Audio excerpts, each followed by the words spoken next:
మరొకసారి ఆంధ్ర రాష్ట్ర ప్రజానీకానికి కరెంటు మోత మోగిస్తున్నటువంటి సందర్భంలో ఎన్నికలకు ముందు చంద్రబాబు నాయుడు ఏ విధంగా మాట్లాడాడు, విద్యుత్ రంగానికి సంబంధించి విద్యుత్ ఛార్జీలకు సంబంధించి ప్రజలకు ఎటువంటి హామీలు ఇచ్చాడు, ఈరోజు వాటన్నిటినీ తొంగలో తొక్కి ఏ విధంగా ప్రవర్తిస్తున్నాడు అనేటువంటిది ఒక్కసారి మనందరం మననం చేసుకోవాల్సినటువంటి సందర్భం. సూపర్ 6 హామీలు ఏదైతే చంద్రబాబు నాయుడు పదే పదే చెప్పాడో, పదే పదే వీటిని అమలు చేస్తానని చెప్పి ప్రకటించాడో, వాటికి తూట్లు పొడవడం ఒక వంతు అయితే, మరొకటి ఇప్పటికే దాదాపుగా ఒకసారి కరెంటు ఛార్జీలు దీపావళి శుభ సందర్భంలో వడ్డించినటువంటి చంద్రబాబు మరొకసారి సుమారు 9,412 కోట్ల రూపాయల కరెంటు ఛార్జీలు వడ్డింపులకి ఈరోజు రంగం సిద్ధం చేసి ప్రజల మీద పెనుభారాన్ని మోపడానికి ప్రయత్నం చేస్తున్నాడు.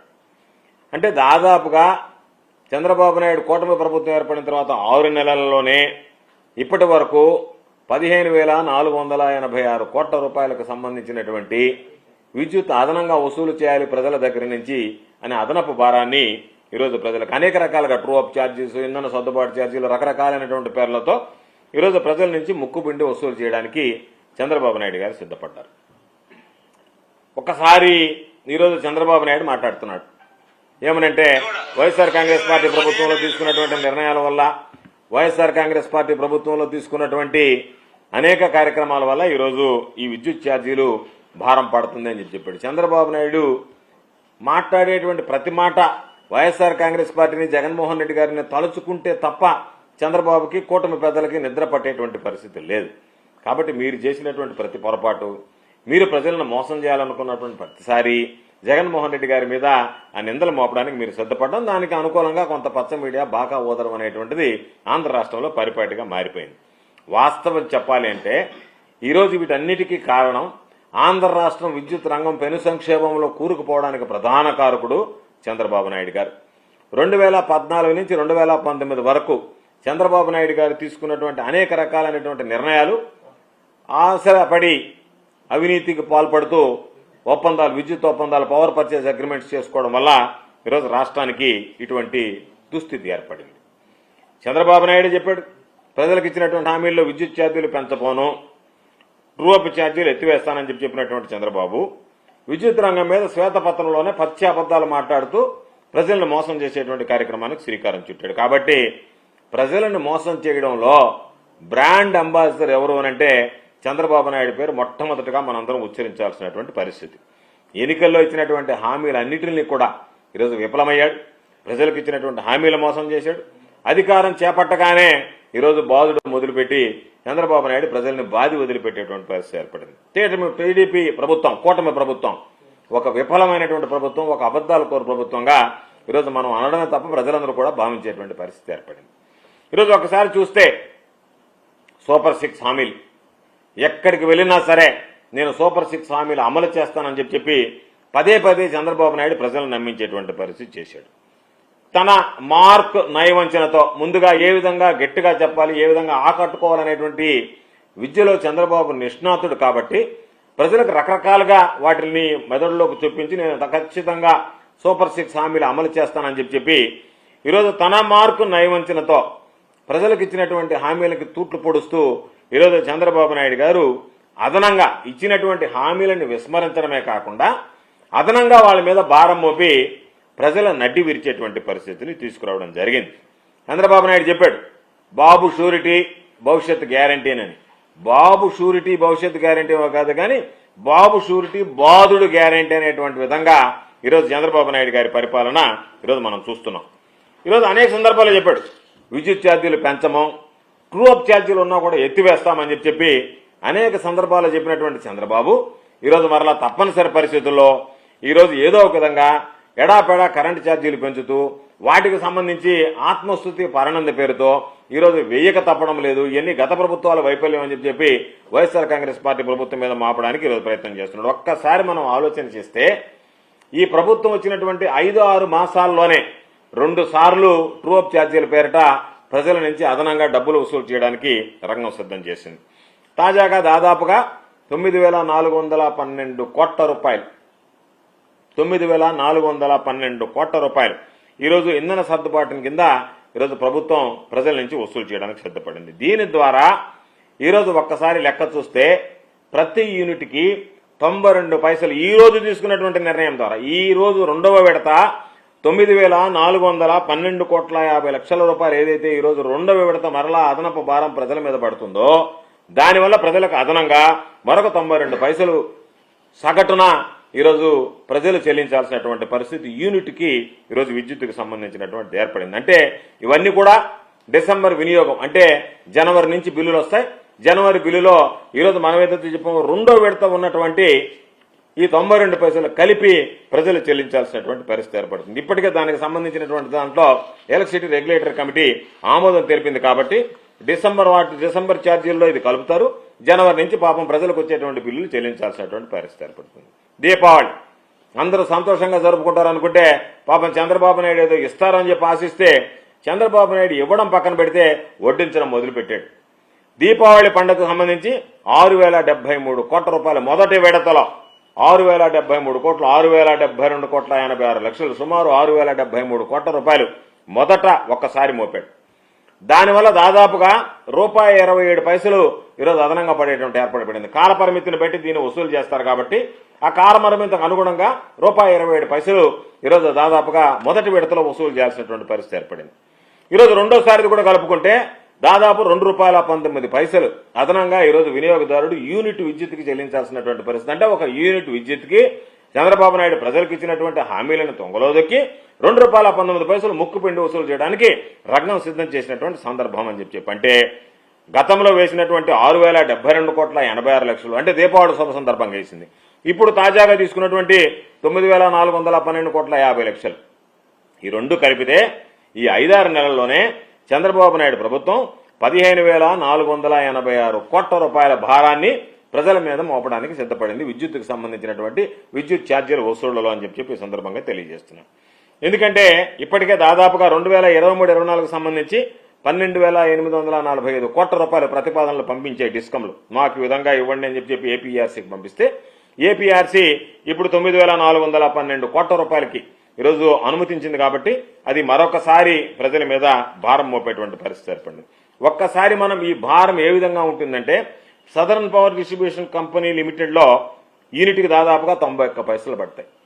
అదేవిధంగా సెంట్రల్ పవర్ డిస్ట్రిబ్యూషన్ కార్పొరేషన్లో యూనిట్కి దాదాపుగా 92 పైసలు పడతాయి. అదేవిధంగా ఈరోజు చూసుకున్నటువంటి ఈస్టర్న్ పవర్ డిస్ట్రిబ్యూషన్ కార్పొరేషన్లో దాదాపుగా మరొక 90 పైసలు ఈరోజు అదనంగా పడేటువంటి పరిస్థితి ఏర్పడింది. అంటే దాదాపుగా ఈరోజు మనం ఒక్కసారి చూస్తే వీటికి సంబంధించినటువంటిది 24 నెలల్లో వసూలు చేసుకోమని ఈపీఆర్సీ చెప్పింది. ఒక దగ్గర 91 పైసలు పడుతుంది, ఒక దగ్గర 92 పైసలు, ఒక దగ్గర 90 పైసలు, దాదాపుగా 90 పైసలు ఈరోజు విద్యుత్తుకు సంబంధించినటువంటిది ఏర్పడింది. అదేవిధంగా ఒకసారి చూస్తే ఈరోజు 2014-2019 చంద్రబాబు నాయుడు చెప్తున్నాడు నేను నీతిమంతుడిని, జగన్మోహన్ రెడ్డి గారి ప్రభుత్వంలో పీపీఎల్ చేసుకున్నారు, ఈ పీపీఎల్లో అధిక భారం పడింది అని చెప్పి మాట్లాడేటువంటి పరిస్థితి ఏర్పడింది. ఈరోజు ఒక్కసారి మనం ఆలోచన చేస్తే చంద్రబాబు నాయుడు హయాంలో 2014 నుంచి 2019 వరకు ముఖ్యమంత్రిగా విండ్ పవర్కి సంబంధించి 3,494 మెగావాట్లు 133 ఒప్పందాలు చేశాడు. 133 ఒప్పందాలకు సంబంధించి గరిష్టంగా ₹4.84 చంద్రబాబు నాయుడు హామీలు. ఎందుకంటే ఒకసారి కాబట్టి నా ఫోన్ ట్యూన్లో ఉంది, ఫోను మామూలుగా చంద్రబాబు నాయుడు హామీలు గుర్తుండాలి కదా అని చెప్పిన అందుకని అది మోగింది. 2014 నుంచి 2019 వరకు విండ్కి సంబంధించి 3,494 మెగావాట్స్కు 133 ఒప్పందాలు కుదుర్చుకుంటే గరిష్టంగా ₹4.84 యూనిట్కు తీసుకోవడానికి యూనిట్కు కొనుక్కోవడానికి పీపీఎల్కి చంద్రబాబు నాయుడు ఆమోదించడం జరిగింది. అదేవిధంగా సోలార్కి సంబంధించి మరొక 2,500 మెగావాట్లు అవసరం ఉన్నా లేకపోయినా సరే చంద్రబాబు నాయుడు ముడుపుల కోసం ఆశపడి ₹6.80 లెక్కన గరిష్టంగా దానికి సంబంధించి కొనుగోలు చేయడానికి సిద్ధపడ్డాడు. ఈ రెండిటికి చంద్రబాబు నాయుడు 2014-2019 మధ్య సోలార్ విండ్ పవర్కి సంబంధించి ఆయన చేసినటువంటి ఒప్పందాల వల్ల సగటున రేటు ఎంత పడిందంటే ₹5.10 యూనిట్కి ఈరోజు యూనిట్కి సంబంధించినటువంటి విద్యుత్ ఛార్జీలకు సంబంధించినటువంటి కొనుగోలు ఒప్పందాలు చంద్రబాబు నాయుడు సగటున ₹5.10 లెక్కన చేసుకున్నాడు. ఈరోజు మనం ఆలోచించాల్సింది ఆంధ్ర రాష్ట్ర చరిత్రలో ఎన్నడూ లేనటువంటి విధంగా 2014 నుంచి 2019 మధ్య చంద్రబాబు నాయుడు గారు ముఖ్యమంత్రిగా ₹5.10 సగటున అత్యధిక రేటుకి ఈరోజు పీపీఎల్ కొనుగోలు చేస్తే తన స్వార్థ ప్రయోజనాల కోసం రాష్ట్ర ప్రజల ప్రయోజనాలను పక్కన పెట్టి జగన్మోహన్ రెడ్డి గారి చరిత్రలో ఎన్నడూ లేనటువంటి విధంగా అత్యంత చౌకగా చరిత్రలో ఎప్పుడు జరగనటువంటి విధంగా సెకీతో ఇంటర్ ట్రాన్స్మిషన్ ఛార్జీస్తో కలిపి ₹2.49కి ఈరోజు జగన్మోహన్ రెడ్డి గారు దానికి సంబంధించినటువంటి ఒప్పందం చేసుకోవడం జరిగింది. అంటే దాదాపుగా ఈ 25 ఏళ్లకు సంబంధించి జగన్మోహన్ రెడ్డి గారు తీసుకున్నటువంటి నిర్ణయం వల్ల ఈ రాష్ట్రానికి సుమారు ₹1,10,000 కోట్ల ఆదాయం వనకూరింది. చంద్రబాబు నాయుడు తీసుకున్నటువంటి నిర్ణయాల వల్ల ₹5.10 సగటున పడిందంటే ఈరోజు మనం లెక్క వేస్తే జగన్మోహన్ రెడ్డి గారు ₹2.49 ఇస్తే అదనంగా చంద్రబాబు నాయుడు గారి హయాంలో ₹2.61 అదనంగా చెల్లించడానికి సిద్ధపడి పీపీఎల్ కుదుర్చుకున్నాడు. దాని పర్యవసానం దాదాపుగా ₹87,500 కోట్ల భారం ప్రజల మీద పడింది. జగన్మోహన్ రెడ్డి గారి పుణ్యాన ₹1,10,000 కోట్ల ఆదాయం వస్తే చంద్రబాబు నాయుడు తీసుకున్నటువంటి అనాలోచిత అవినీతి నిర్ణయాల వల్ల దాదాపుగా ₹90,000 కోట్ల ప్రజల మీద భారం మోపినటువంటి సందర్భం. అంటే ఈరోజు ఒక్కసారి చూస్తే చంద్రబాబు నాయుడు చెప్తాడు, నా హయాంలో ఒక సీట్ ఇచ్చాడు, నా హయాంలో బ్రహ్మాండంగా ఉన్నది, విద్యుత్ రంగం ఈరోజు సంక్షోభంలో కూరుకుపోయింది అని చెప్పి చంద్రబాబు నాయుడు చెప్పేటువంటి మాటలకి చేసేటువంటి పనులకి ఎక్కడ పొందడు. అందుకని ఒక్కసారి మనం చూస్తే విద్యుత్ రంగానికి సంబంధించి 2014 అంటే చంద్రబాబు నాయుడు గారు ముఖ్యమంత్రి కాకముందు జూన్ 2వ తేదీ నాటికి విద్యుత్ రంగానికి సంబంధించి రాష్ట్రానికి మనకు వచ్చినటువంటి అప్పులు చూస్తే ₹26,658 కోట్ల రుణాలు ఉన్నాయి. జగన్మోహన్ రెడ్డి గారు 2019 మార్చి 31వ తేదీ బాధ్యతలు తీసుకునేటప్పటికీ ఆ ₹26,658 కోట్లు కాస్త ₹64,675 కోట్లకి చేరాయి. చంద్రబాబు నాయుడు పుణ్యాన్ని డిస్కంలకు సంబంధించినటువంటి విద్యుత్ కొనుగోలు అప్పులు ఎంత పెట్టాడు అంటే చంద్రబాబు నాయుడు 2014లో ముఖ్యమంత్రి అయ్యేటప్పటికి 2,893 కోట్లుంటే చంద్రబాబు నాయుడు దిగిపోయేటప్పటికి 21,541 కోట్లకి ఎగబ్రాకే. మొత్తం అప్పులు ఎక్క చూస్తే 2014 జూన్ 2కి 29,552 ఉంటే 2019 మార్చి 31కి చంద్రబాబు నాయుడు సమర్థవంతమైనటువంటి పరిపాలన 40 ఏళ్ల ఇండస్ట్రీ అని ఆరోజు చెప్పుకునేటువంటి పెద్ద ఆయన 86,215 కోట్ల అప్పుల ఊబిలోకి ఈరోజు విద్యుత్ రంగాన్ని నెట్టివేయడం జరిగింది. అంటే దాదాపుగా ఎంత పెంచాడు? 56,664 కోట్ల చంద్రబాబు నాయుడు గారి హయాంలో పెరిగాయి. దాని ప్రకారం ఈరోజు మనం ఒక్కసారి ఏదైతే 56,664 కోట్ల ఆయన హయాంలో పెరిగితే సంపూర్ణ పెరుగుదల ఒకసారి 2024 మార్చి 31 జగన్మోహన్ రెడ్డి గారి హయాంకి వచ్చేటప్పటికి 36,303 కోట్లు పెరిగాయి. ఒక్కసారి వార్షిక వృద్ధి రేటు, సంయుక్త వార్షిక వృద్ధి రేటు అంటే కాంపౌండ్ యాన్యువల్ గ్రోత్ రేట్ చూస్తే చంద్రబాబు నాయుడు హయాంలో 23.88 పెరిగితే జగన్మోహన్ రెడ్డి గారి హయాంలో 7.28% పెరిగింది. అంటే 23.88% compound annual growth rate Chandrababu Naidu హయాంలో పెరిగితే అప్పులు కానీ రుణాలు కానీ జగన్మోహన్ రెడ్డి గారి హయాంలో కేవలం 7.28%. కాబట్టి ఎవరి హయాంలో విద్యుత్ రంగం సంక్షోభంలో ఉంది, ఎవరి హయాంలో విద్యుత్ రంగానికి సంబంధించి ఎంతవరకు ఊపిరులూదారు అనేటువంటిది ప్రత్యేకంగా చెప్పాల్సినటువంటి అవసరం లేదు. కాబట్టి అనేక సందర్భాల్లో చెప్పాం, ఎప్పుడన్నా గతంలో విద్యుత్ ఛార్జీలు పెంచితే ఈ ఎల్లో మీడియా మొత్తం విరుచుకుపడేది. ఈరోజు చంద్రబాబు నాయుడు సూపర్ 6 హామీలు ఎగ్గొట్టినా దాని గురించి మాట్లాడటం లేదు. అదేవిధంగా ఈరోజు చంద్రబాబు నాయుడు 2 సార్లు దాదాపుగా 15,000 కోట్ల రూపాయలు ప్రజల మీద అదనపు భారం మోపడానికి సిద్ధపడ్డా కూడా దానికి సంబంధించి మాట్లాడేటువంటి పరిస్థితి లేదు. ఈరోజు ఒకటే గుర్తుంచుకోవాల్సింది, వైఎస్ఆర్ హయాంతో పోలిస్తే, వైఎస్ఆర్ కాంగ్రెస్ పార్టీ ప్రభుత్వం హయాంతో పోలిస్తే ఈరోజు అన్ని రకాలు పెరిగాయి. స్కూళ్ళ ఫీజులు పెరిగాయి, కాలేజీల ఫీజులు పెరిగాయి, పప్పు దినుసులు పెరిగాయి, కూరగాయల రేట్లు పెరిగాయి, బియ్యం ధరలు పెరిగాయి, పాల రేట్లు పెరిగాయి, చివరికి ఉచితంగా ఇస్తానన్నటువంటి ఇసుక రేట్లు పెరిగాయి, రేట్లు తగ్గిస్తానన్నటువంటి మద్యం రేట్లు పెరిగాయి, రిజిస్ట్రేషన్ ఛార్జీలు పెరిగాయి. ఎక్కడ కూడా వంట నూనె దగ్గర నుంచి ప్రతిదీ పాపం సగటు మనిషి, సగటు మానవుడు ఈ ప్రభుత్వంలో ఎన్ని రకాలైనటువంటి ఇబ్బందులు పడుతున్నారనేటువంటిది ప్రత్యేకంగా చెప్పాల్సినటువంటి అవసరం లేదు. చంద్రబాబు నాయుడు ఆలోచన అంతా మా వాళ్ళంతా ఒక సిండికేట్గా ఏర్పడతారు, శాండ్ సిండికేటు, లిక్కర్ సిండికేట్, ఈ విధంగా ఏర్పడతారు. వాళ్ళందరూ దోచుకుంటారు. మీరు వాళ్ళకి ఖచ్చితంగా ఈరోజు సమర్పించుకోవాల్సినటువంటి పరిస్థితి అని చెప్పి మాట్లాడడం, ప్రజలు నరక యాతన అనుభవిస్తున్నారు.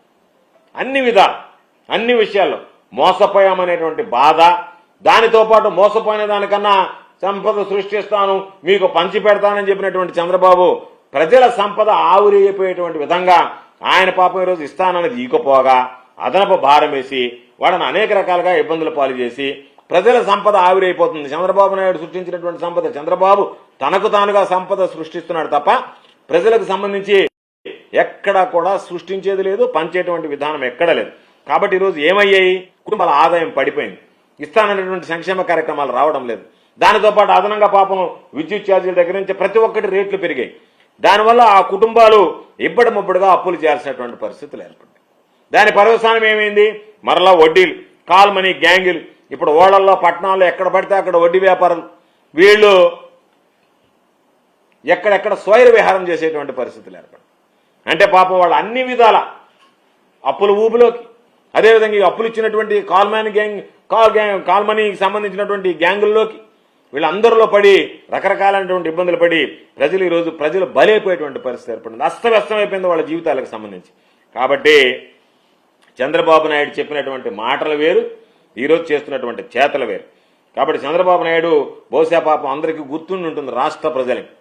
అక్కడ కడపలో ఒక సమావేశంలో బహిరంగ సభలో చాలా దగ్గర చెప్పారు, మీరే సొంతంగా ఎనర్జీ, సోలార్ ఎనర్జీని మీరే ఉత్పత్తి చేయండి, నేను మీకు గ్రిడ్కు అనుసంధానం చేసేటువంటి ఏర్పాటు చేస్తా, దానివల్ల మిగిలినటువంటి విద్యుత్ మీకు ఆదాయం వచ్చి సంపద సృష్టిస్తారని చెప్తే పాపం జనాలు నిజమేమో, చంద్రబాబు నాయుడు టెక్నాలజీకి ఆద్యుడు కాబట్టి ఈ విధంగా చేస్తాడేమోనని పాపం ఆశపడ్డారు. అన్ని రకాల ఓట్లు వేశారు, గెలిపించారు.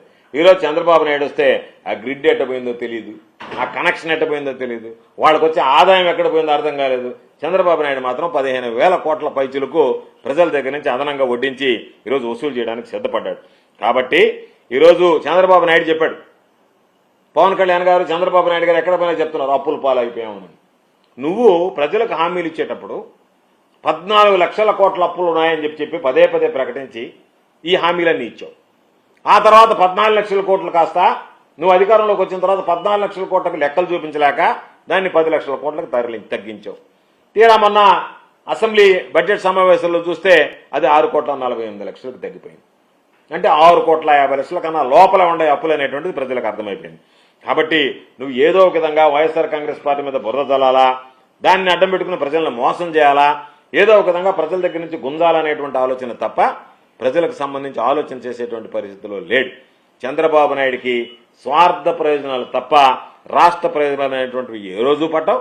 అందుకని అబద్ధపు శ్వేతపత్రాలు ఇవ్వడం, అసత్య ప్రకటనలు చేయడంలో పట్టా పొందినటువంటి పిహెచ్డి పొందినటువంటి చంద్రబాబు నాయుడు గారు మరొకసారి అదే పందాలో పయనిస్తున్నాడు. కాబట్టి ప్రజలకు ఇచ్చినటువంటి హామీలను నిలబెట్టుకోకుండా ప్రజలను మోసం చేయడం మంచిది కాదు అని చెప్పి చంద్రబాబుకి తెలియజేస్తూ ఈరోజు ప్రజల మీద అదనపు భారం మోపడాన్ని వైఎస్ఆర్ కాంగ్రెస్ పార్టీ ఖండిస్తోంది.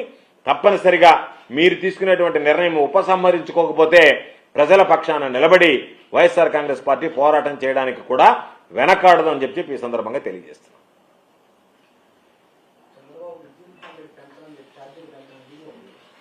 ఉంది.